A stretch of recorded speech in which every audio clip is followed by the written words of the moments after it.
lecture series, and this next series, So we have a chance to.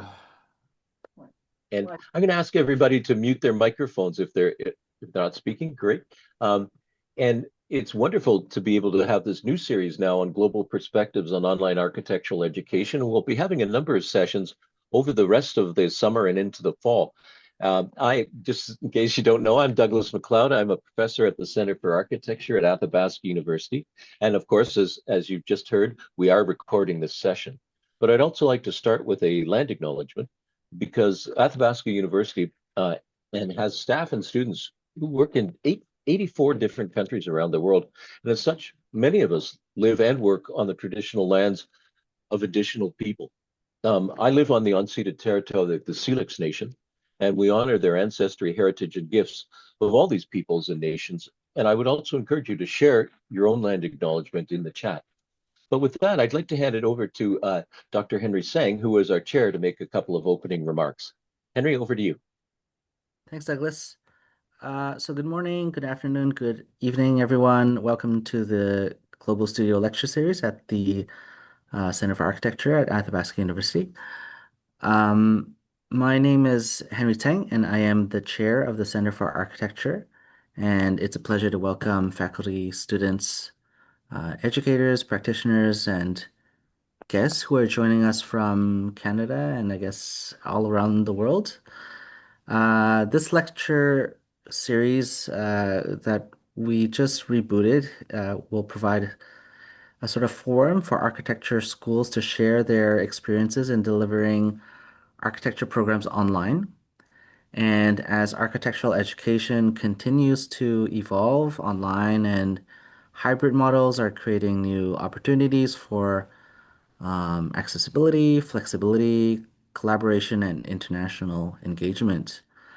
A key feature of this series is that we will hear from both faculty and students, and we believe that understanding these different perspectives will be essential as we explore the opportunities and challenges in the future of online architectural education.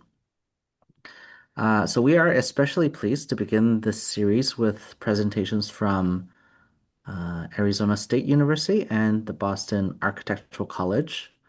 And I'll let Douglas introduce the speakers more formally. So with that, thank you to all of our presenters for sharing your time, expertise, and experiences with us.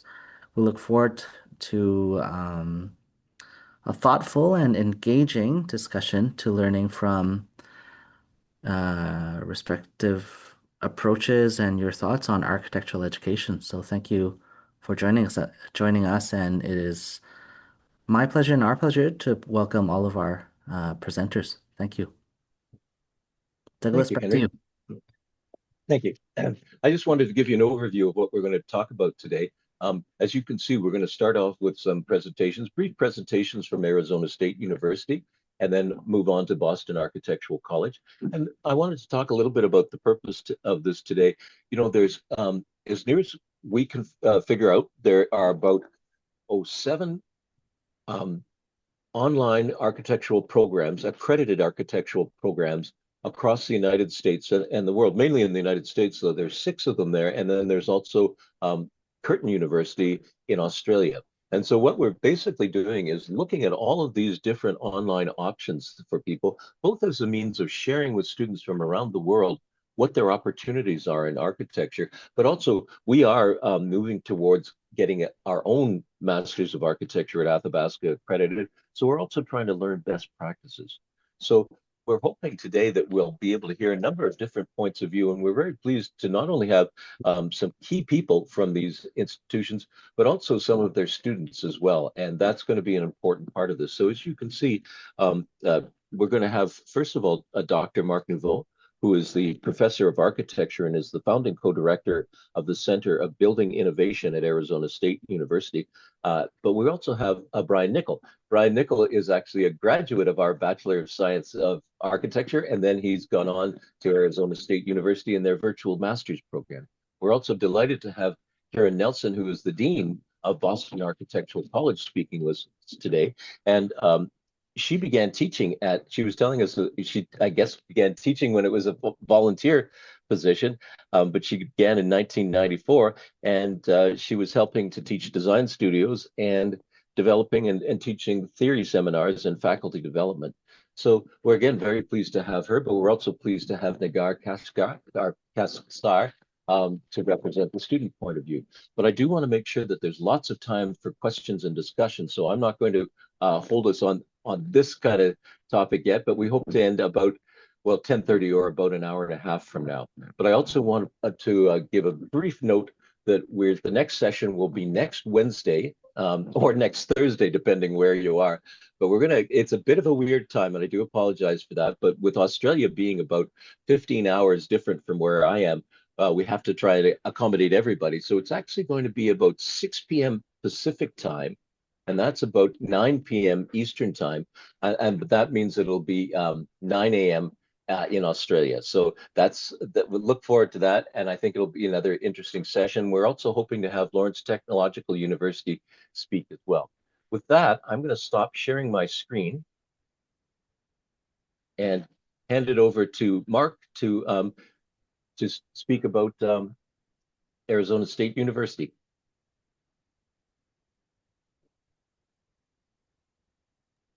Great, thank you. Just to give me a thumbs up if you can all see that screen. Okay, perfect. Okay, thank you very much. So thank you, Douglas. Thank you, Henry, and thank you to all the other faculty, students on the call. It's really an honor to talk a little bit about this. We have a kind of, I wouldn't say unique, but Arizona State is a funny place, and so I'll try to sort of talk a little bit about our program. I'm going to talk about the intentions of the program, the structure of the program, this idea of Architecture Plus, and then I'll talk a little bit about some growing pains that I think we've been encountering and how we're trying to work through those. So very quickly, my name is Marc Neveu. I was hired in 2018 as the program head in architecture. I stepped down about 4 years later to co-direct the Center of Building Innovation, which is a center that runs across the university and unites basically all the disciplines in the built environment. During my time as a program head, we launched the master's and designed the undergraduate degrees in architecture to go online fully.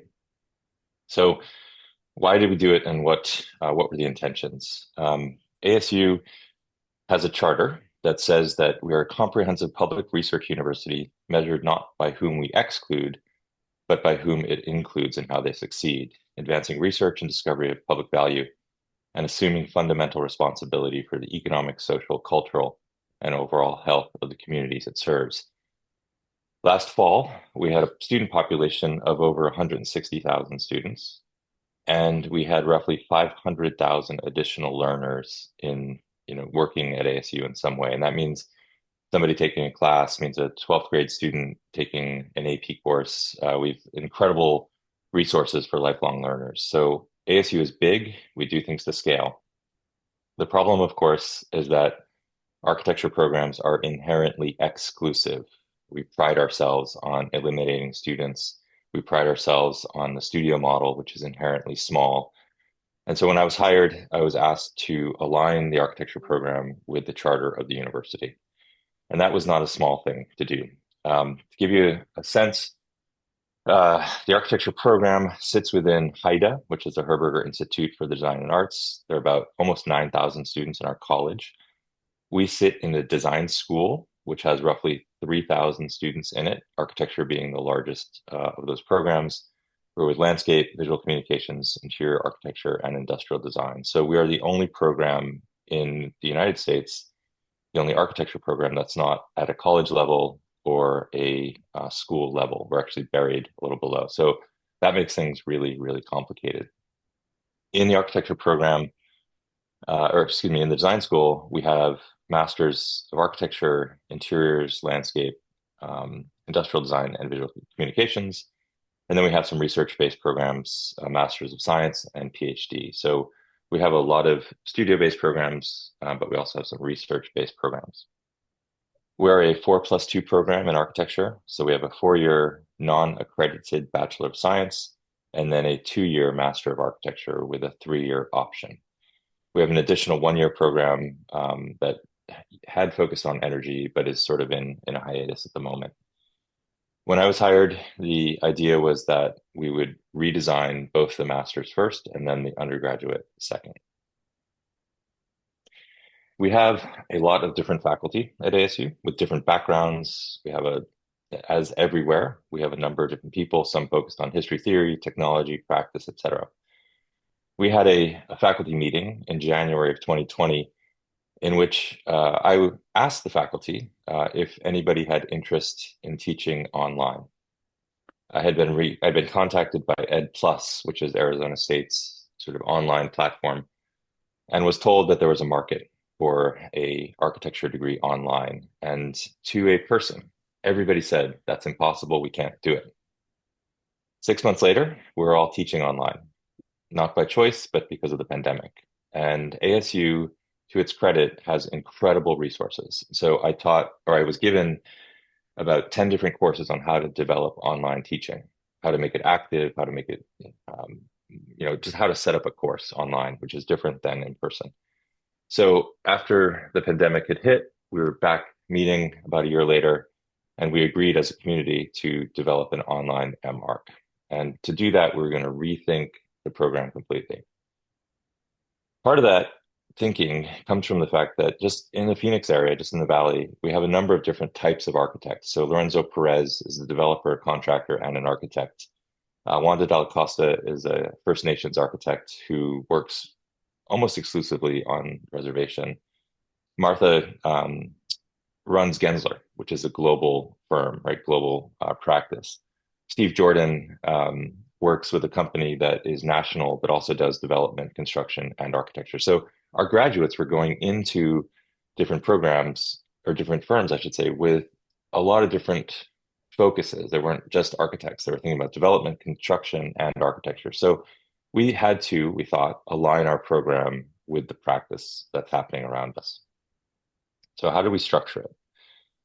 The idea was to simplify as much as possible the architecture program. And so in the redesign of the program, we actually conceptualized the program as an online program first, and then as an in-person program. And what that meant was that we would have one studio and then 2 courses, 2 seminars per semester. The original thinking was that the full-time faculty would develop these courses, the visualization, technology, history theory, as online courses, and then teach them online, having TAs or whomever it would be to help with grading. And then once they were constructed, they would be handed over and they would basically be run. Those lectures that were recorded and the content that was created would then be used in person, and we would flip the classroom, and the students working on ground would have all the resources of the online students, but they would also have in-person conversations. Now, that was the intention, and sometimes best laid plans don't always work out. However, we started with a simplification of the graduate program. So every studio or every semester has 1 studio and 2 courses. The first year, which would be the third for the 3-year program, the first year overlaps with our 4th-year students here on campus. And so they would have a studio, visualization, and tech classes. Then the 2nd-year students, or the 2-year cohort, would enter into the 2nd year. They would also have visualization, history theory, and technology. Again, 1 studio per semester and 2 other classes. At ASU, all online courses are taught in 7.5 weeks. So each studio, we were given the permission to run for a full 15 weeks, but all the other courses run for 7.5 weeks. So you'd be taking a studio and 1 other course all the time throughout the whole of the curriculum. The last year, Studio 5 and 6 ends with research, theory course, and then a practice course and a tech course. So we tried to simplify as much as possible the curriculum. We redesigned the on-ground curriculum as an online program, as I mentioned, and then asked for, through the accreditation, for just a modification. So it wasn't a brand new program. It was the same degree with a different modality, not unlike having 2 different locations. And I had experience with this at Woodbury University, where I was associate dean. where we had a program in San Diego and a program in Los Angeles. So it was the same rationale. The online program was just seen as a different modality, a different location, if you will. So what this does in the curriculum is it leaves the students with 12 units a semester, and it offers them the ability to do something other. So they can either work, they can either take other courses, they could just do other things, right? It sort of freed up some time and some space. So what was typically a 15 to 18 unit semester now is only a 12 unit semester. So that was, we thought, a good thing. And the idea we thought, or the reason we thought it was a good thing, is that we were proposing that graduate students wouldn't just take architecture, but they would take architecture plus something else. So we have a graduate program in construction, real estate, and what we were finding is that our students were already doing this and they wanted to do this. And so we had a number of graduates that were working around the different parts of the university with all sorts of different people getting multiple degrees, multiple credentials. And this, we thought, was really the value of ASU. We're huge, we're this massive school. So why not get the students to take another credential of some sort? So we had students taking degrees in construction management, sustainability, community solutions. Selena actually worked with a local indigenous community that she was a part of and did this amazing thesis that connected food, community, culture, and it's a very convoluted issue in South Phoenix, and it was this really amazing thing. But she brought in all sorts of different people from ASU and the community. We had Nathan working on biomimicry. We have a number of students who got MBAs as well as an MArch. And real estate has been a really, really sort of popular option. ASU sits within Tempe in essentially the Phoenix metro region, and it's really a developer's town. The development in the region is massive. It's super important. So knowing the language of development here is really, really, really important. Holly now works actually for a real estate development company. Urban design, also a popular choice, a number of students working across urban design and architecture. So that was the idea, that was the plan. And when we launched it, we were given the ability to launch it only taking one course at a time. So we're not continuously running the program. So every fall, we have one start for each studio. Every fall, we have one start for each seminar. They're not continuously run. And that was not intended. That's how it sort of turned out, just due to a number of reasons. Since I started at ASU, we've had 3 different directors of the design school. We've had, I think, 6 total program heads in architecture, and we're now on our 2nd dean.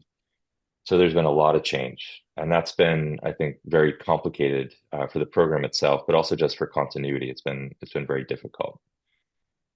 So we do not have a residency requirement. I know this was a topic of conversation prior to the meeting, but that's not by choice. That's an ASU mandate. All of our online programs have to be asynchronous, completely asynchronous. There can be no synchronous meetings. And this is sort of interesting. I think if you look at ASU across the board, completely all of the online programs, there's a number of programs that are very international. We have a management program called Thunderbird that's extremely international. If you look at our numbers, we have about 360 students in the graduate program, and all but about, I'd say, I think 12 or 13 are from the United States. So we have still a very local population. And in terms of time zones, we have a few people in the Middle East, but other than that, mostly in the US. And so the time zone issue isn't a major thing. And the number of faculty actually do run synchronous office hours. So that has become a thing where students are asking to meet, and the faculty have said it's a lot easier to hold an office hour than to answer 52 emails with the same question. So that's been a shift that we didn't foresee. The other thing that's happened, or another thing that's happened, is that the studio, or the way that the courses have been set up, haven't actually worked out the way that we intended. And I'll talk about that more in a moment. In terms of accreditation, we didn't have an issue with accreditation. It was actually really simple because, as I said, we argued that it was a different modality, and we were teaching the exact same content online as we were teaching in person. Now, what has happened, and I'm not super proud of this, but what's happened is that once the classes were launched, we had a number of faculty who said, I'm not teaching online, period. I don't want my intellectual property to be given away. Now, ASU is very clear about this. The content that I produce is ASU's. That's how it works. That's what I signed up for. I understand that. I'm not going to argue that.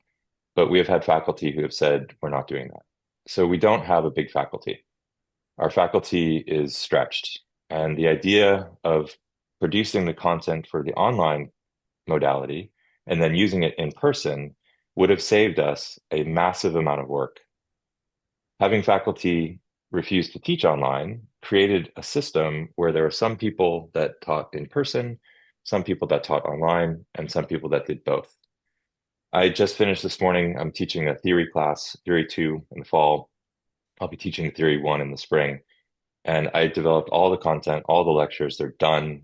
And yet we have another person on ground teaching Theory 2 in the fall using totally different content. It's a massive waste of energy.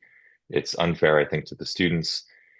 And because we needed faculty to teach online, we ended up getting faculty at the last minute. We got faculty that weren't necessarily appropriate. It's caused, I think, from my perspective, a sort of a different class system in a very bad way. So that's been one issue that's come up that we didn't want to have happen. We didn't foresee happening, but it's been, I think, an issue of all the leadership changes, et cetera. So I think it's been difficult at some level. One other thing we didn't really foresee, and this should have been obvious, but it wasn't, was that the student demographic is totally different online. Most people coming back for an MArch online are changing their careers. I used to read all of the letters, all the application letters, and they were absolutely amazing. I was crying most of the time. It was a mom who had a family a little too early, whose father said she couldn't be an architect because girls can't do that. It was somebody who was in construction and had worked in construction for 20 years, never got a college degree or had a degree in something they weren't interested in, and now wanted to be a licensed architect. It was really incredibly, incredibly moving. And yet they also are mostly people with jobs, you know? And so the initial decision to not have multiple starts was just to get the program off the ground. But it's really hard for people to keep up. It's a full-time position, it's a full-time job. And having another full-time job on top of that, being a mother, being a parent, having another job is too much. And so I think, took a misstep in the way that we constructed the courses, and we didn't use enough technology, which we have in place. We have it at ASU. So when I turn on my Canvas page on August 20th in a couple of weeks, I'm done. I will answer email, but we have a number of different technologies where we have tests embedded in the lectures that passes back directly to Canvas. We have reading assignments that are co-read, where there's communication across the reading assignment through Harmonize. That passes back directly to Canvas. I'll have a TA that's going to monitor all of that, but ideally that class can start every semester, every A session, B session, every fall, every spring, every summer. That's, I think, how we should be running this, and we're not doing that. So feedback that we've gotten from students is that it's a full-time class, and if you miss a class, you miss a full year. And so I think we're doing a disservice in some ways to the students, and that's going to be, I think, slow to change, but ASU has the support for it, so we'll see. The other issue has been community, and because we have sort of two levels where online students are there and on-ground students are here, especially after the pandemic, things coming back, it's really hard for us to sort of regain a sense of community. We've grown very quickly. We've increased the numbers of our students from about 300 to over 1,800 students on ground. And that has meant that our studios have changed. And so community has become very different. Online, community is also an issue. And a number of students and faculty developed the architecture cantina. Now, the cantina has a few things. It has a message board where you can talk to each other, and you can see here, there's just a screenshot of it, software tricks, things like that. But then there's also course-based and year-based community chats. And I'm not in this deeply. I don't know how much this has helped or not, but it's something. It's more than there was before. And so there is something that students, or a place where students can talk to each other. We tried Slack, and that was not super successful. This is a bit like Slack, but I think it's a little bit easier. And if you're using Slack already, it's easy, but if you don't have it, it's a whole new technology, et cetera. The other thing this has is student work, which is great to see. It hasn't been updated from last year, but every studio has content from the studio, and it's a good archive to go through. It's good for students to see stuff. It's good for them to sort of reference, kind of know where they maybe should be. It's harder, I think, if you're by yourself online to kind of know what your colleagues are up to, but also just to know like what stuff should look like in some ways. It's I think architecture school is a funny place in many ways, and I think this is an attempt to help with that. So I don't know that we've figured it out in any way. ASU as a university is a massive, massive place with incredible resources. We have great resources. The Teachers College has a professional learning hub where you can take courses on online teaching. And I've learned, just as a teacher, I've learned a lot, quite a lot actually, on how to teach through the resources that have offered by ASU. I think we need to do better, frankly, a little bit better to our students, for our students to support them. It's a huge opportunity to be able to teach online. There are only a handful of graduate online programs in architecture, and I think there's an opportunity there to really do it well. I'm going to stop there. I've probably said too much already. Again, I want to thank everybody. I'm really curious to hear from the students. I'm going to stop sharing, and I just want to say thank you to everybody. Thank you very much, Marc. That was fascinating. Now I'm going to ask everybody to hold their questions until we've had all of the presentations, because I suspect that there'll be a lot of questions that kind of spill over between the universities. So I'm going to pass it right over to Brian Nicol, who has been a student at Arizona State University. Brian, over to you. Okay, thank you. I do have a presentation lined up, so I'll share my screen if I can. Yeah. Let me know if you guys can see this. Yep, we can Okay. see. Yep, we can see it now. Okay, great. So just a little introduction. My name is Brian Nicol. I'm from Belleville, Ontario. It's about 2 hours outside of Toronto. Just a quick timeline here. I went to Loyalist College in Belleville for architectural technology.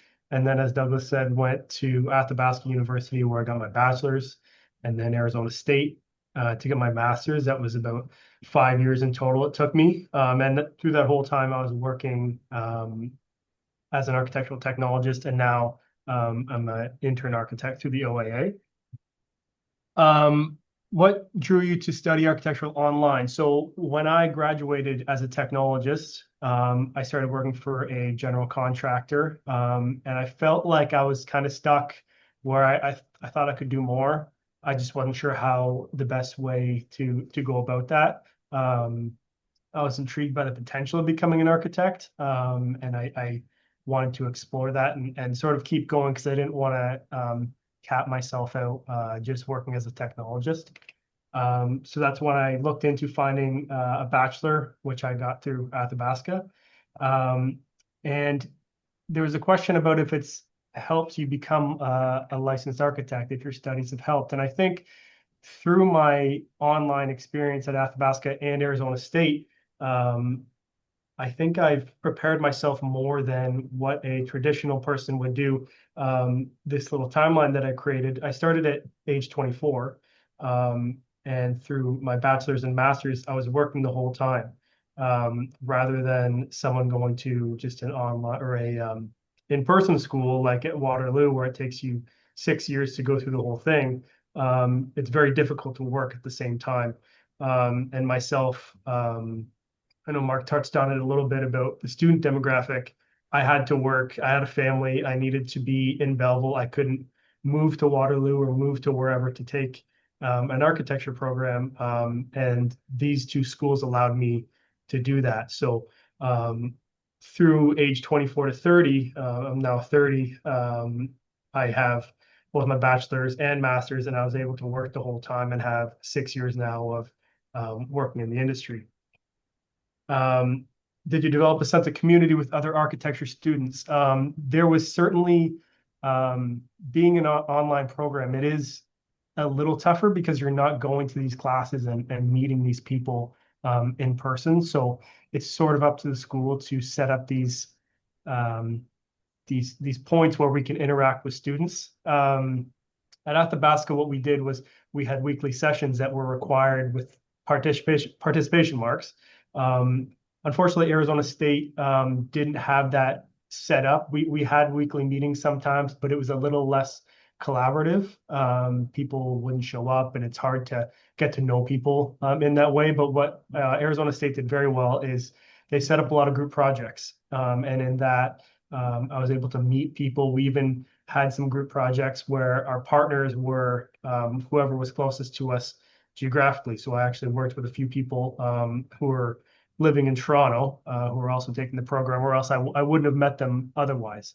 So that was a great way to set up a community at Arizona State, was being able to work with people and talk to them and collaborate that way. And also the resources that were offered to us. Arizona State had a great support staff. When I was going through the process of applying to all these places, it's hard to find out what you need, especially being in Ontario, applying to a school in the United States. I don't know what I need. I don't know if there's forms I need to fill out, or if there's more hoops I need to jump through. Right off the bat, Arizona State had people to contact. They were quick. They were great at telling me what I need. And it was a really great help because you're so far away. It's not like you could walk to an office and ask questions. Everything's got to be online. So they were great. They also had a lot of tutoring and mentoring available to all the students if they needed it. The IPOS system, which is Interactive Plan of Study, was something that Arizona State had, where it was sort of a map to how you get from enrolling to getting your master's. And that was great because it laid everything out very clearly, and I didn't need to, I never wondered what I needed to do. So that was great. And then they also allowed you to, they gave you seats for Rhino, so you could use the Rhino software, which is pretty important in the program. In terms of enhancing the program, like I was talking about with the community, I think there's opportunities to have these weekly classes and be a little bit more mandatory. I know it's hard for people to always be able to be there because the time zones are different and people have their own lives, but I think creating these spaces in a weekly environment and having a bit more required might help with getting more of a community. And it also creates close relationships with professors, which is big because at Athabasca, there's a lot of professors I was quite close with, and it was great for getting feedback as you are in these studio classes and you're creating these things, these projects that are quite new. So it's nice to get feedback as much as you can. And I know Marc touched on this a little bit, but the flexible course timeline, I was quite lucky the way it worked because I graduated at Athabasca, I think it was the first week of August, and I think by the third week of August, I was in Arizona State's program. If I had missed that window, I would have had to wait a whole year just to get in. So I got pretty lucky with that. I had a nice 2-week summer and then jumped right into the next course. But it was quite lucky on my part to do that. But so that's something that might help the course in itself. I know it's kind of hard because you're trying to line it up with the in-person classes, but it's certainly something that Athabasca had done. And so I don't know if Arizona State could try and line that up a little bit. At least Marc has touched on it, and they know that it's something that could be helpful. And then another thing that was hard for me, especially coming into this program, was I had no experience with Rhino. And a lot of all of the studios started out with the requirement of having to start the project in Rhino. So I kind of had to learn this program and then develop my projects in Rhino, which was a little bit difficult for me, especially working in the industry. I've never used Rhino, and I didn't think it was as required as they were making it out to be. So it's a little bit hard to pigeonhole right into that software. So if there was some sort of flexibility where we could do, because I like using Revit, if there's a way to make it so that's a little bit more flexible for the studio programs, that was the only real issue I had with those with the studio classes. And that's really all I have to say. So I appreciate everyone listening to my little spiel. Thank you very much, Brian, and thank you very much, Mark. We really appreciate Morning, Jimmy. How are you? all of the things that you're sharing with us. Thank you. But I'm gonna Not thrilled right now, but that's okay. Daryl, if you could mute your microphone, that would probably be a good idea. But I'd like to move on now to Boston Architectural College, and I'm going to pass it right over to Karen Nelson. And Karen, the stage is all yours. Thank you so much. Can you see my screen? Yes, we can. Wonderful. Okay. It's interesting that we're paired with ASU. I was thinking about this before Mark started speaking, and now even more so. So the Boston Architectural College started as a club for conversation about design in 1889, welcoming anyone with an interest in design. So there were local sculptors and artists who wanted to know about design. And over many, many decades, it formalized into a kind of college degree granting institution. And its mission has been kind of radical, welcoming anyone with a high school diploma into the bachelor, and we're welcoming anyone with a bachelor's program into the master's. It started with volunteer faculty, and we had volunteer faculty fully through 2007, which is also the year we began our online track of the Master of Architecture. So we have two tracks, the on-site, which was started in the 90s, and the online track, which began in 2007. And like Mark mentioned, we applied for accreditation, same curriculum, different modalities. So it was granted immediately in 2007. And so we're approaching 20 years of teaching online.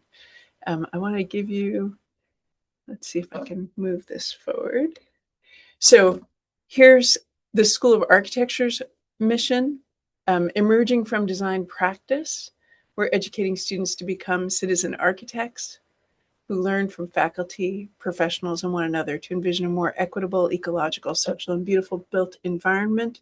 And we're especially interested in resilient works of architecture that integrate personal expression, theoretical frameworks, and building technology. So let's keep going. The Master of Architecture without a background in design is 3.5 years. And this is a rough breakdown. That foundation is the first year. Many of our students come with transfer credit, and our transfer credit is completely bespoke. So if someone has taken structures classes and have passed them with grades better than a C, then they will transfer in structures. If they have Rhino and Revit, they're transferring that in. If they only have Revit, they still need to take Rhino. So we grant up to 36 credits. So you could have 54 credits that you're transferring in from a prior institution. Whoops. Sorry, let me go back there. So it wants to leap ahead. Okay. We have a professional Bachelor of Architecture program, which is the longest standing program at the college. We have a grand total of 603 students, which is not very much compared to ASU. We sit within a college of about 850 students. The other 250 are studying interiors, landscape, real estate, sustainable design, design for human health, and real estate, design for human health, historic preservation. And so our students can take those as electives if they choose. Right now, 267 of our Master of Architecture students are studying online with us. And here's a photograph from commencement a couple years back in front of our school. And a lot of our online students come to Boston for the very first time for commencement. It's always exciting to meet them after having seen them on a screen for a couple years. We are a different model of online education than ASU. It's all cohort-based. It's predominantly synchronous. And the expectation is students are practicing in architecture or a related field. They could be in construction management, they can be in real estate, and they're earning practice credits while they're also earning academic coursework. These are the full-time faculty at the college. On the left here, you have School of Architecture folks who are supervising the adjunct faculty who are teaching studios, structures classes, building technology. Charlotte Hodemy is supervising history, theory, and criticism. And on the right are two of the 5 full-time folks in our practice department who work with students to develop their professional portfolios, mock interviews. We set up both on-site and online meet potential practitioners to help students get jobs. Many of our students in the online track come with full-time jobs. The expectation is students are working or are trying to launch themselves into practice and are studying in the evenings. Keep going. We are an integrated path to architectural licensure school, and we joined this program was initiated in 2015, so we were part of that inaugural class, and we have the most IPAL graduates in the country. We're nearing 30, and I have to update this slide I just got good news yesterday. So students are working. As they're working, they're able to take the exams and pass the exams. And then once they've graduated, they apply the next weekday to become recognized as licensed architects. And just to give you a sense, on graduation day, 98% of our students are employed in the field. And then 30% of all NCARB IPAL graduates are BAC graduates, and we're one of the top 10 schools producing new architects. We also have a great Department of Labor statistic that we just received, which is our Bachelor of Architecture is #1 in the country 5 years out for earnings, and our Master of Architecture is #2 in the country 5 years out. So we're a national leader in experiential and applied learning and design education. This is one of the buildings that's dedicated to architecture students online. We're using Zoom. All of our studios are synchronous. That means you have a weekly meeting with faculty.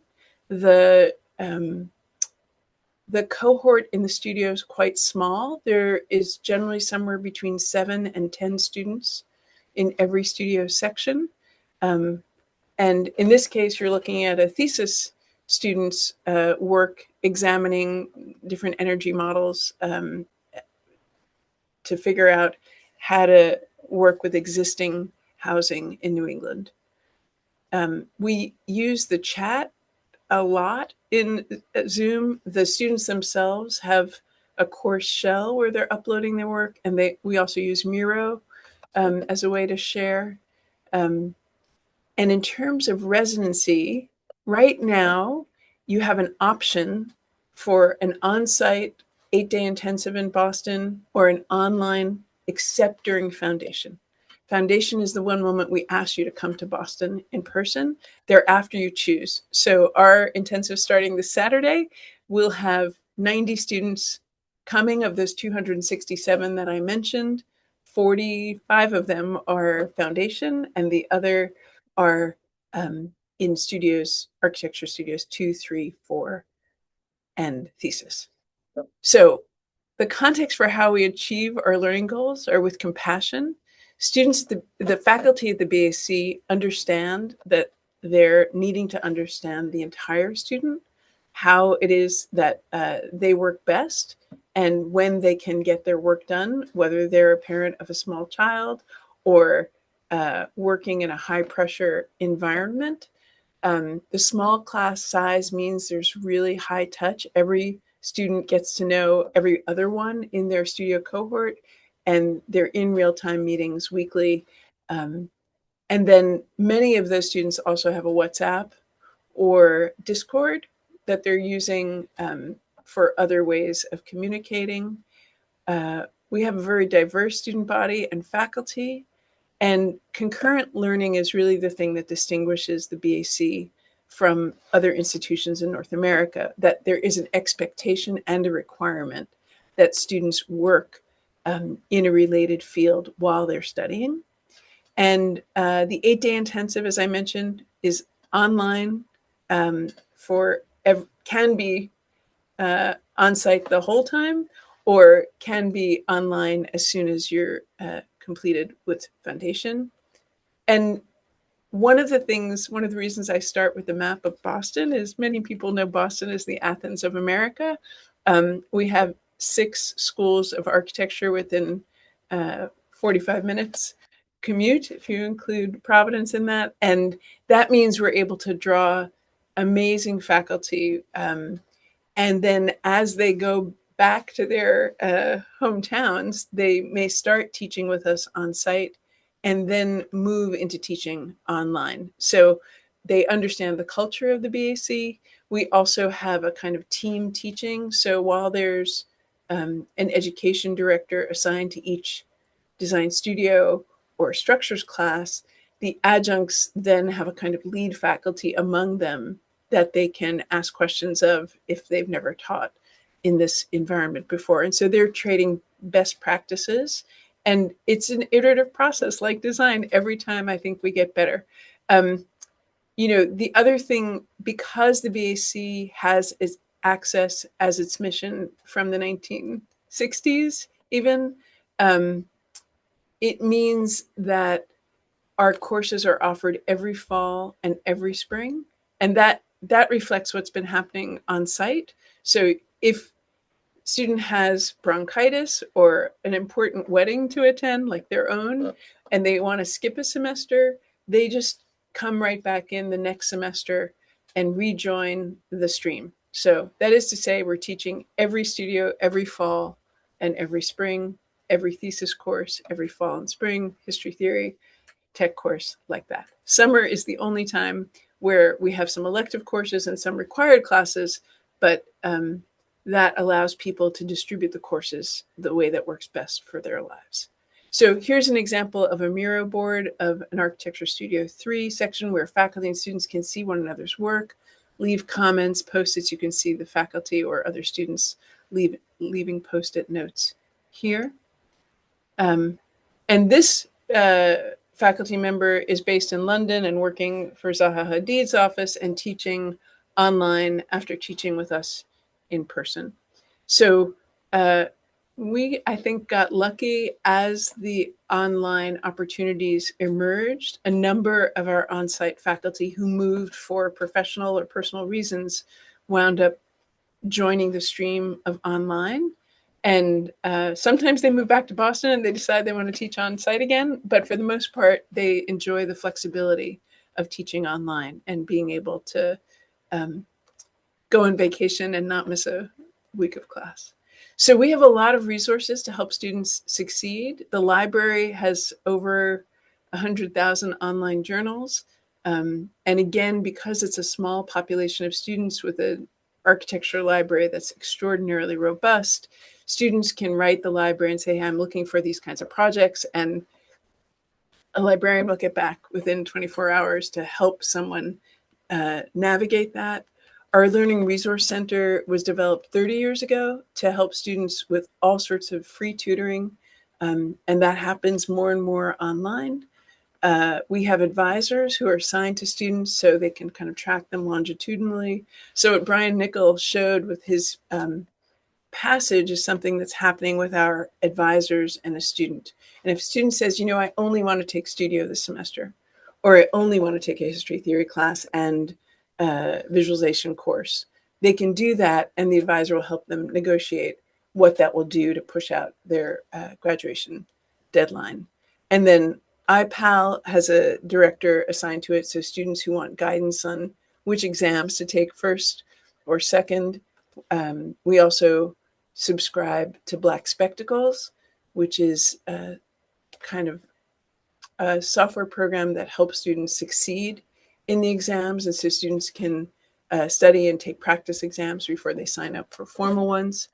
And help regarding Moodle and Google and BAC Cloud Canopy are all resources for students. And this is the range of software that students get directly that they can download on their computer while they're BAC students, or use with an inexpensive computer that doesn't have a lot of bandwidth through Cloud Lab. So part of being in Boston, this is just an image of lots of faculty from all over helping students with their work. And so this coming Thursday, a week from this Thursday, we will have a conversation with all beginning thesis students. And we've had, 137 faculty assigned to the 60 who are coming. So they'll have live conversations with 3 different individuals and take some lessons from that, and then go back and have a meeting with their faculty on Friday synchronously during the intensive. And just to give you a sense, this is what it looks like from laptops. One of the questions Doug McLeod asked us had to do with accreditation. So we just had a visit this past spring, April, and our online track, which has been accredited since 2007. All of this is unofficial now, but they found that the MArch degree met all the student criteria with special emphasis on design synthesis and building integration. We will know formally when the board votes in November, but we're hopeful. And then this is what we talk with students about when they engage with us, how a student would plan. They're expecting 30 to 35 hours of work weekly for 12 credits. Students very rarely sign up for more than 12 credits at a time unless they're not working and they have no other external demands. We help students negotiate with their employer to assert their needs. We encourage students to communicate with their peers and their instructor to ensure that they're understanding everything. And then we teach students about designing the week for maximum productivity and joy.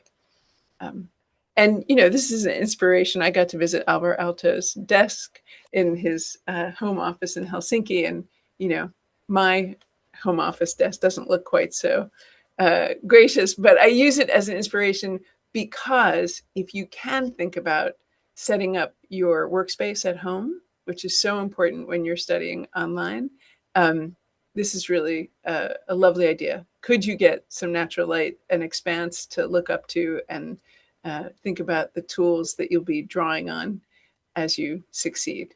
We also have lecture series every semester, and they're both in person and streamed live. Anyone is welcome to look at our past lectures. We have an exciting set coming this fall. And I think this is my last slide. So I'm going to stop share. And maybe Negar will get to speak. Yes, thank you very much, Karen. I'm sure everybody has lots of questions. Again, as soon as Negar is finished, we will open it up for questions. But Negar, the floor is yours. Thank you so much. So hi, everyone. My name is Negar. I don't have a presentation, so I'm just going to talk, so bear with me. My name is Negar. I'm in the Online Master of Architecture program at Boston Architectural College. I'm currently living in Toronto, Canada, and today I'd like to share my experience as an online student at BAC. But before joining BAC, I completed my advanced diploma in architectural technology at George Brown College. As graduation approached, I remember feeling uncertain. I know I wanted to become an architect, but I didn't know what the next step looked like. How would I earn my master's degree? Which program was right for me? Could I continue my education without putting the rest of my life on hold? Those were the same questions many prospective students have today, and they ultimately led me to Boston Architectural College. If you're considering an online architecture program, you probably have many of the same questions I had before. I choose to study architecture online because I wanted my biggest challenge to be architecture, not moving to a new city. Relocating comes with a lot of distractions, finding a place to live, adjusting to a new environment, and starting an entirely new routine. Studying online allowed me to focus my energy on learning while studying close to my family and the support system. Before I started, my biggest concern was communication. I wondered what happens if I have a questions? Will I be waiting for days for a response? But that wasn't my experience at all. My professors were responsive, answered my questions in details, and made themselves available whenever I needed guidance. I quickly realized that online learning didn't change the quality of the education, it simply changed where it happened. For me, the biggest advantage of studying online has been having the flexibility to focus on what I came here to do, become a better architect, become a better student. And one of the biggest things BAC has taught me is how to think like an architect. The best way I can describe my experience is being dropped on an island. If you know how to fish, you won't survive. You also need to build a shelter, find water, make fire, and solve problems. That's what my experience at BAC feels like. Well, you might ask, what does that mean? Well, the program doesn't let me or us become comfortable doing just one thing. It pushes me to understand the entire journey of a project. I'm not only designing a building, I have to think about the technical drawings, how different systems come together, and how the building will actually be constructed. When I graduate and join a firm, I know I won't be responsible for every part of a project, but because BAC teaches me to understand the whole process, I'll be able to contribute with a much broader perspective. And that broad understanding is important because becoming a licensed architect isn't just about being a good designer, it's about understanding how an entire project comes together. Another thing I really value is in BAC is the emphasis on practice experience. It constantly connects what we're learning in the studio and how architecture is practiced professionally. And going further, a big part of that preparation begins with the residency.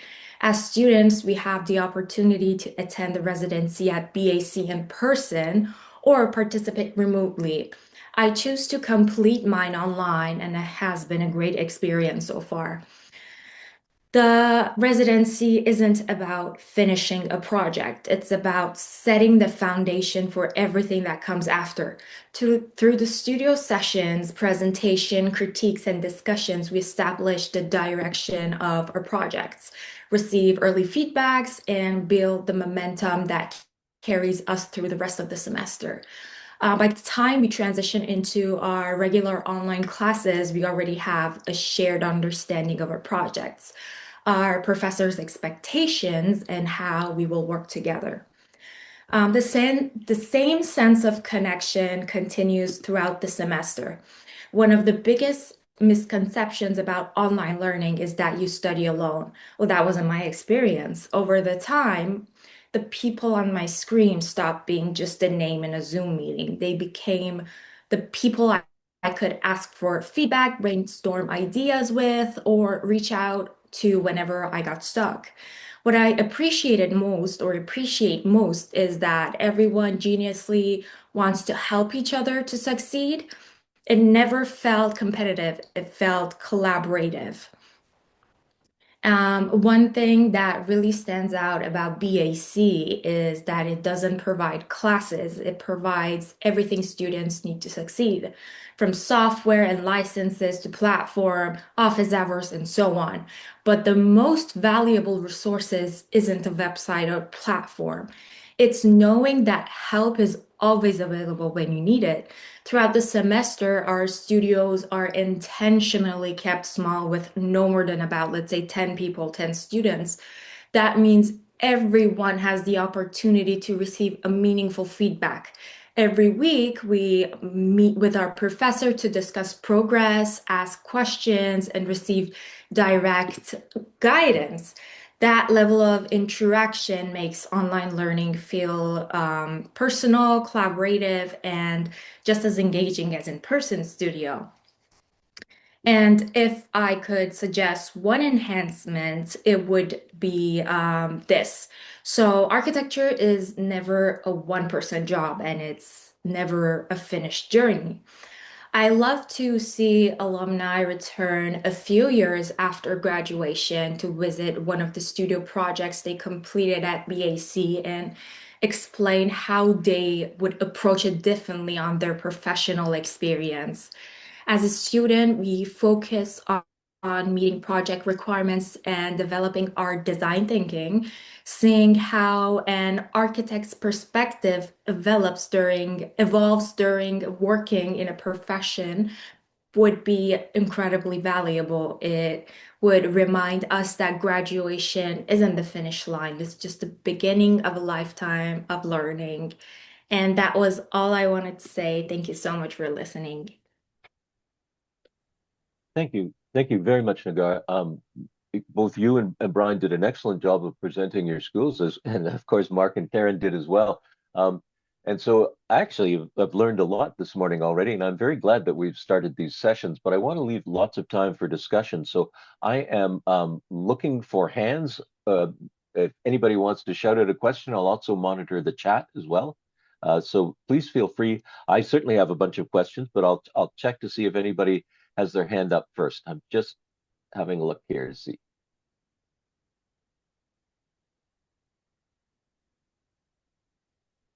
Okay, I don't see any hands up, but shout it out if I've missed you. Oh, um, oh yes, here's one in the chat already from Dion.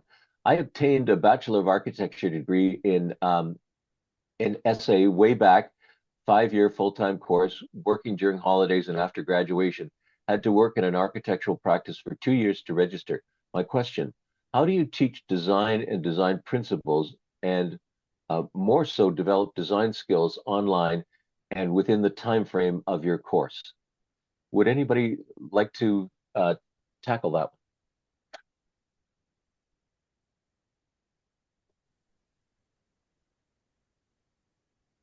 I'm happy to jump in there. Okay, thank you, Karen. Sure. I mean, it's a challenge to teach design skills in person. It's a challenge to teach design skills online. One of the ways that we found works best is to break down the problem into kind of manageable steps. The ease with which a studio faculty can create an in-class assignment and give feedback and also have students see one another working in real time. That's one way. But students are asked to iterate on a weekly basis, sometimes in the same 3-hour period, and build those design skills. And they get the overall learning objectives that are handed out with the studio brief. And then we kind of build to those through in-class assignments and ones in between. I don't know, Negar, do you want to talk about how you learned that in Arc 3, for instance, which is a site-focused studio? Yeah, it's a site-focused studio, and we talk with our professors every week, and we have to present something to get a feedback from them. And it has been really exciting, to be honest. I really liked it. Now I'm doing my thesis, and I started to do my thesis. But before that, it was a really amazing experience, I would say. And So maybe just to kind of build on that, like just to be really clear, like our online courses are the exact same as our on-ground courses. The only difference is that the students are in a different modality. And so the coordination between the two hasn't always been perfect, for sure. But the intention is that you have, a fifth year coordinator coordinating both modalities, for example. And so one of the things I've learned about teaching online is that the typical course, semester long course, is only 7.5 weeks. And to make those courses work, you need to break them down into modules. And those modules need to have clear objectives and definable outcomes. And the idea that, if a student can go ahead and do that quicker, that's great. If they do it in a little bit more time, where they get, they're not on a weekly schedule, that's okay too. But we have this weird idea in architecture that, the Frank Lloyd Wright notion where you don't do anything and then one night you draw the entire falling water overnight because Kaufman is coming to Bear Run and you need to meet them. I mean, that doesn't happen. Like that, maybe for other people, but it doesn't happen for me. I've never met a student that can do that. But what has happened is you give a brief at the beginning of the semester, and then you expect students after 4 weeks to have something, and the idea you just talk to them. It's like therapy, right? So every couple of days you meet with them and you talk to them, and not having outcomes and not having definable outcomes to sort of talk about makes it really mystical, right? I've had faculty talk about online studios really impossible because they teach jazz.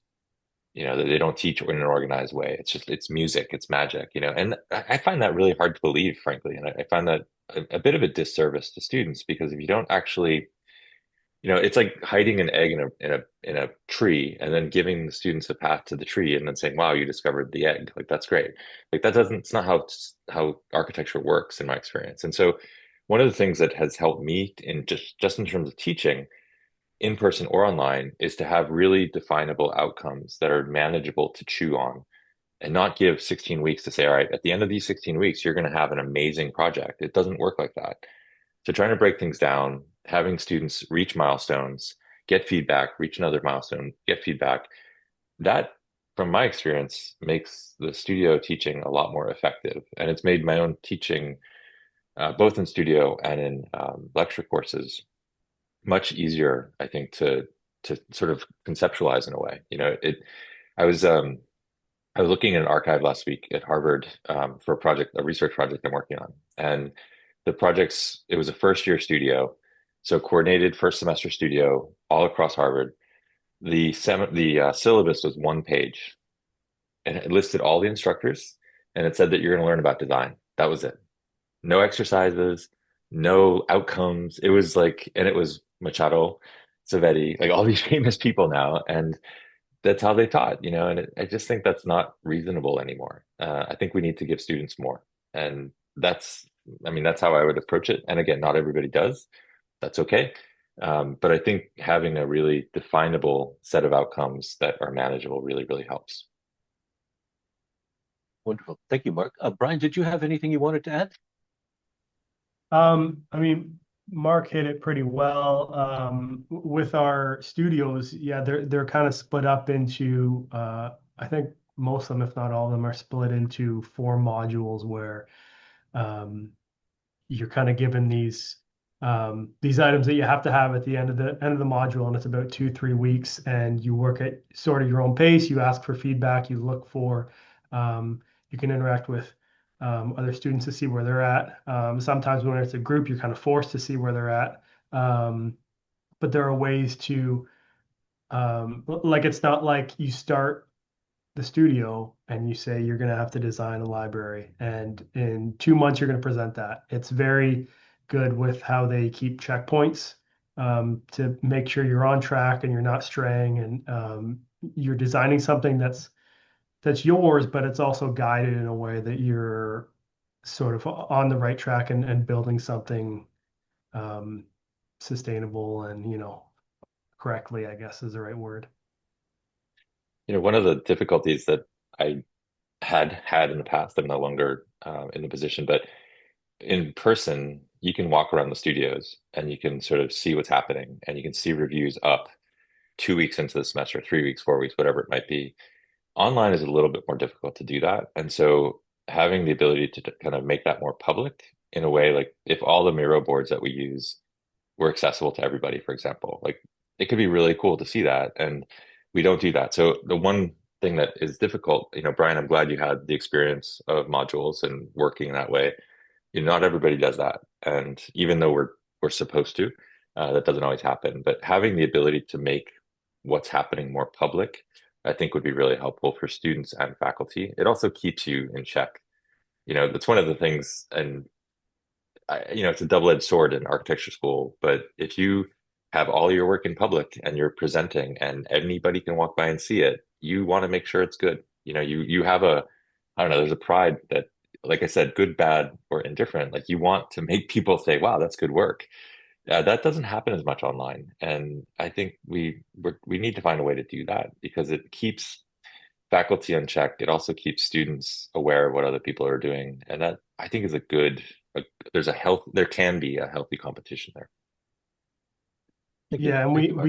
we also did have just quickly so in our 4 studio classes, my last 2, I don't know if it was just being incorporated late or if it was like a teacher by teacher basis, but we did have Miro boards that everyone had to post to. So when you had your checkpoint, everything needed to be updated and submitted to Canvas, but also you need to put it onto Miro. So it was great seeing that because I could be like, what am I even doing here? Am I on the right track? And I'd go to Miro and be like, okay, people are on the same page, and so you can kind of stay aligned in that way, and those were quite helpful.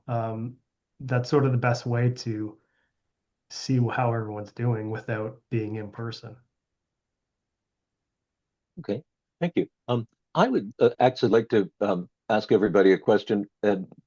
Marc, a few, maybe I guess it was a few years ago, you shared with me the phrase radical inclusion, and it was a really important idea. And it seems to me that Boston Architectural College, by admitting anybody with a high school diploma, is basically practicing radical inclusion at the undergraduate level. My question is, how do we do that at the graduate level? Because of course, it's very, we do have to put requirements on people coming into our master's program so that they will succeed. But Marc, do you guys accept anybody who applies with the right credentials, or is there any kind of do you have to restrict the number of people that you can accept into your master's programs? So just to be clear, that term is from Michael Crow, the president of ASU. That's not my term. I repeat Okay. it, but I got to give him credit or I might get in trouble. He is, if anyone doesn't know who he is, he's just an amazing human being that's really transformed higher education, and I think in a really, really great way. So we have, to answer your question, yes and no. So we have admissions at the undergraduate level is handled by the university writ large. So anybody who applies to ASU checks off a box that they want to go into architecture or whatever. That's where you go.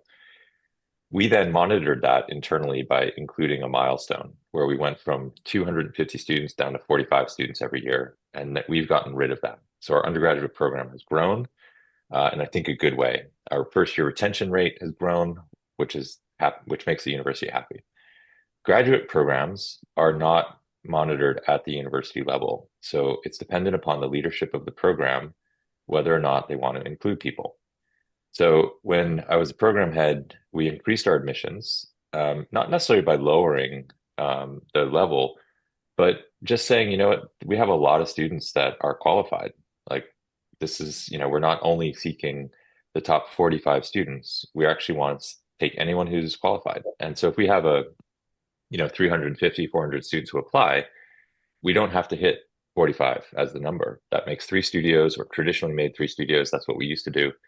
And so what we did is we said, okay, let's actually start accepting people who are qualified. And, that means a GPA, that means a portfolio. We look at portfolios a lot. The writing samples are important, but not essential. But that has changed with program leadership. The idea that we want to be the Harvard of the West has come back, and we're trying to reduce the number of graduate students. Our online program is growing. our 3-year in-person program is almost disappearing. It's the people who want to go to a Master's of Architecture 3-year program are typically people who want to change their careers and who often can't move back to a college campus. And so our online program is growing. Our sort of in-person program is kind of flatlining. But that, to answer your question, Doug, that's a decision made at the program head level, and that is up to that person. Okay. And I should say, though, the dean isn't very happy when the numbers go down, as with everywhere. But Yes. that's the way it works, right?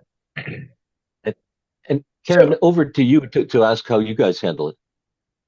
Yeah, so anyone with a college degree can access our Master of Architecture. No portfolio. We will teach students how to draw their first line by hand. We start with a hand and we merge it with software during the first semester, and we ask for some more hand skills in the second semester, and thereafter it's up to them whether they want to use their hand or not.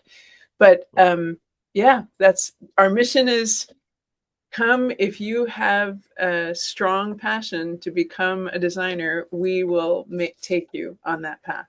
So for the online program, we do interview students, but it's really more to give them a sense if in the interview conversation, and I'm sorry, in foundation, if you already have a degree in architectology, interiors, landscape, and then you want to come for your master's, we look at your portfolio, your transcript, and we try to grant you as much transfer credit as we possibly can so you're appropriately challenged and you have as little time and money to get to your Master of Architecture. But let's say you have a political science undergrad or nursing and you want to start with us from scratch, then we have a conversation. That conversation is not winnowing out, but it is if we start to hear like, oh, I have a special needs child. I also have a 30-hour-a-week job.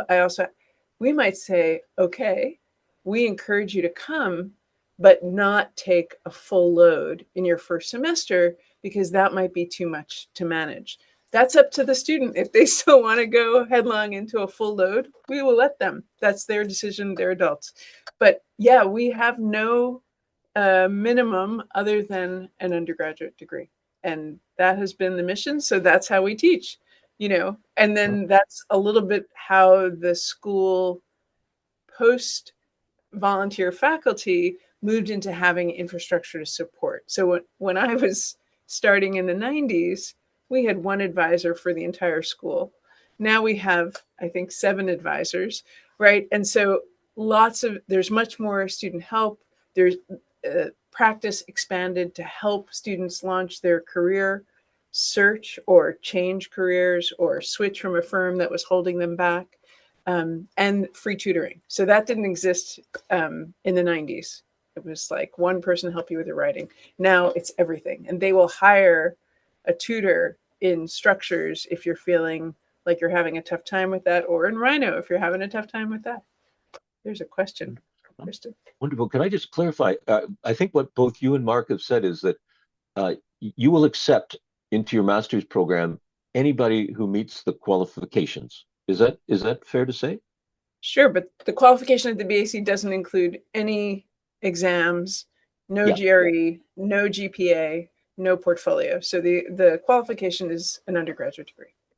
Okay.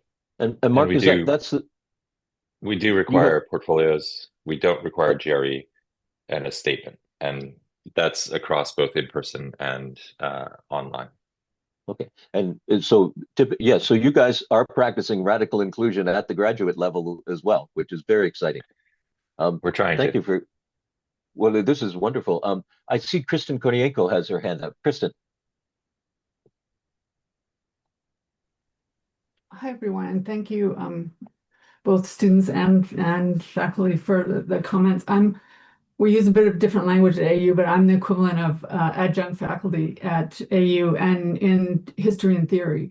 So I've appreciated hearing like the acknowledgement of the fact that there's some kind of complex dynamics in the culture of the different faculty, but also what you're doing as an effort of sort of acknowledging the need for office hours,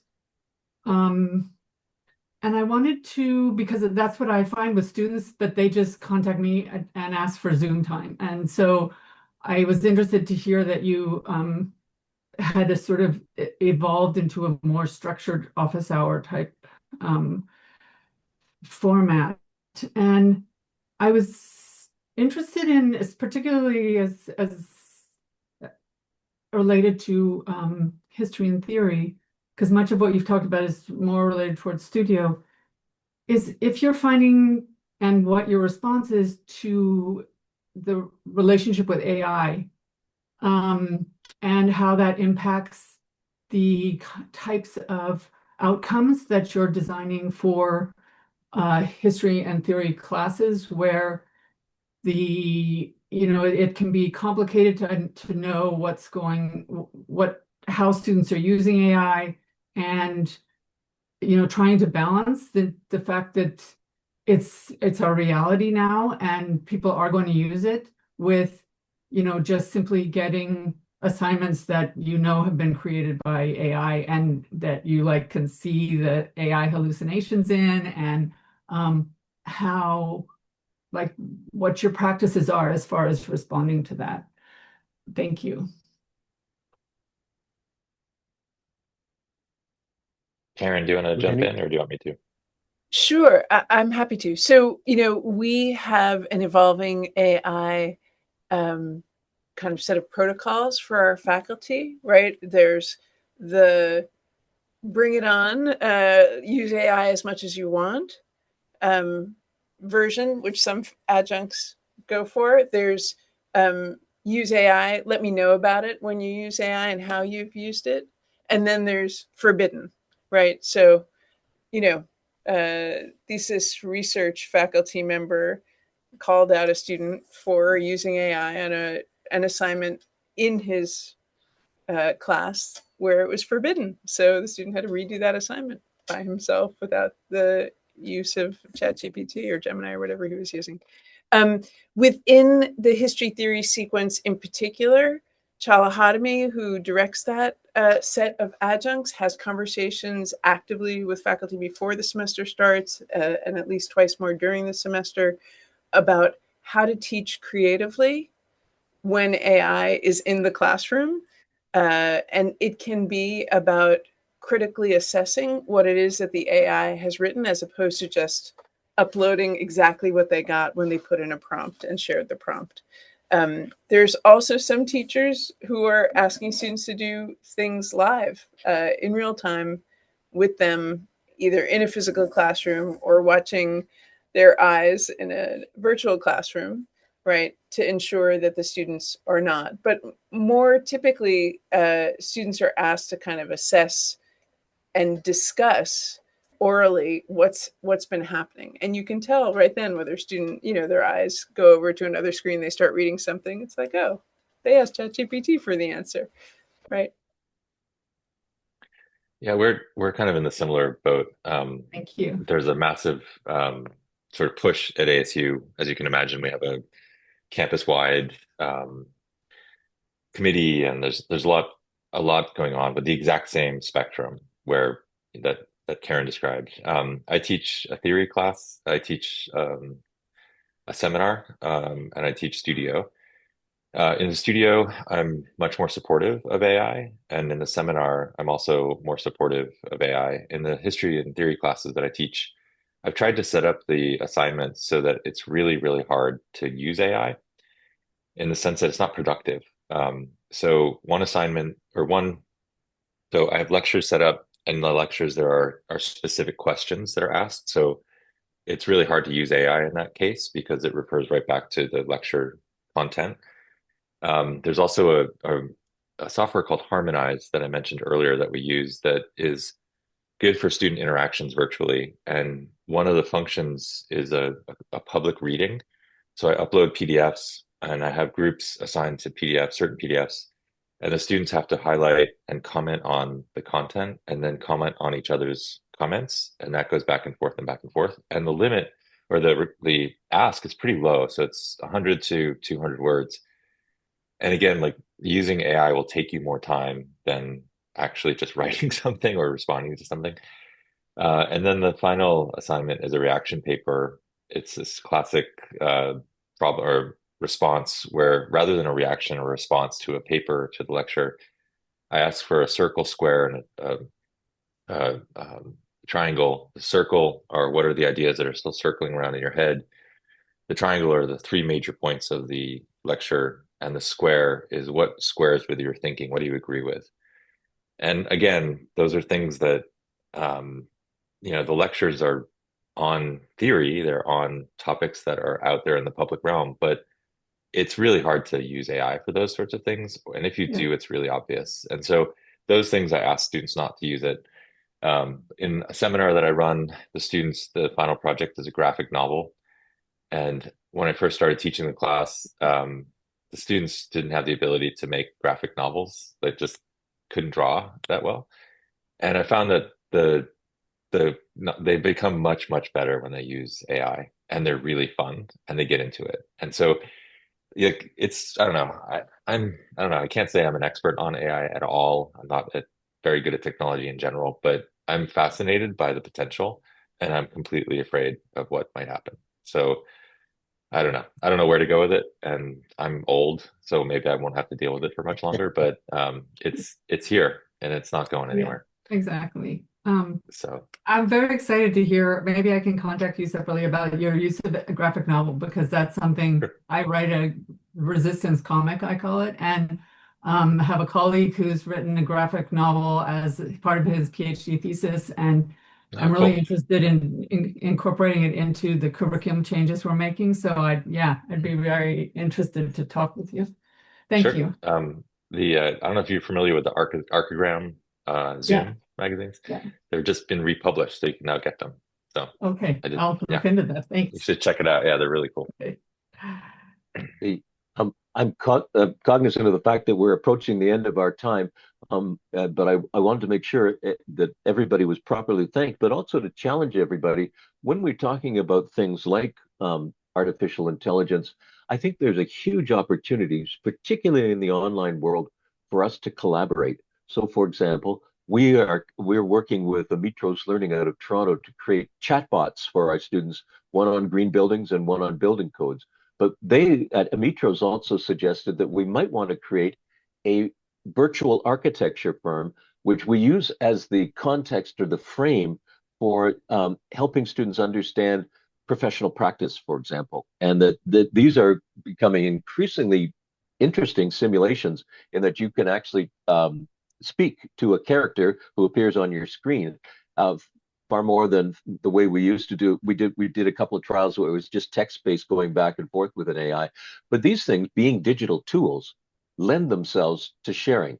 And so it seems to me that across these, and today has been a tremendous experience for me to hear how everybody does things somewhat the same, but somewhat differently. And it's very exciting to think of what we could do if we started to share these things. And as Kristen was just saying, the idea of using graphic novels, perhaps generated by AI, could be a tremendous boon to students and getting them to learn in new and different ways. So again, I would say this has been, I'm hoping that this is just one step in a dialogue that where we can start to work with each other right around the world, and I'm hoping that people will be able to attend other sessions, because I think we'll find equally interesting things happening. And I just want to share, as we wrap up, a couple of comments. Daryl has said, I think your new vision for architecture is inspiring, and the use of AI will become a positive tool, not a replacement, due to the ability to embrace personal situations of the student with empathy. And then Tanya has shared with us, it's all about the pedagogy, what is fit for purpose AI. And Emma has kindly put in the registration link for our next session, which will, as I say, be on August the 12th.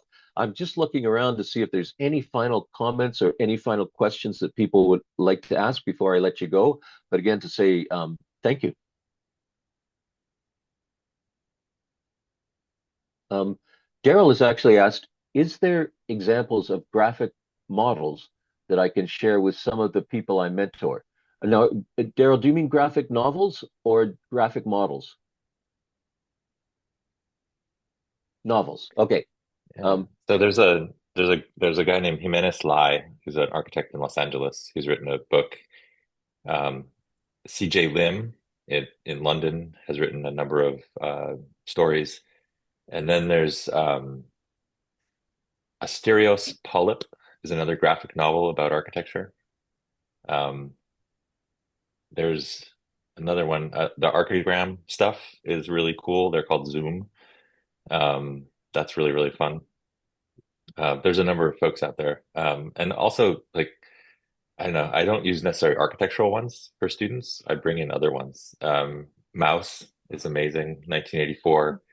There's a guy named Chris Ware who designed a book called Building Stories, which is absolutely amazing. It's about a graphic novelist and their life in Chicago. There's a ton of that stuff out there. I'm happy to share with you some of the student projects. There's a book, there's an architect named Doug Darden who I'm doing research on. At the end of his life, he was diagnosed with leukemia and died after a 5-year struggle. And during that time, he wrote a graphic novel called Laughing Girls that was never published, that I have my students actually they translate it into a new work. And that's been really amazing. So that's not published, but it's out there. I've written about it. But there's stuff out there. I'm happy to chat more offline if you're interested. I also have a really big collection and have lots of graphic novel references. So if I'm just going to put my email in the chat, and you're welcome to contact me as well.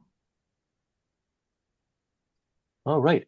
I'm just checking to see if there's no last questions, but I don't see any, or comments are coming in, or people are sharing their email addresses in the chat. So again, thank you so much, everybody, for participating today. Sometimes these sessions succeed way more than I thought they would at first, and this is one of those sessions that I think is clearly in that category. So I want to thank everybody for all their hard work, and particularly to Emma, who helps to set up all of these things. So I really appreciate the fact that people have gathered here today, and I hope to see you again, perhaps in a week, and perhaps later on in the summer and fall as we look at other architecture schools as well. Okay. Thank you, everybody. Thank you, Doug. Take care. Those questions Bye-bye. for Phoebe were great.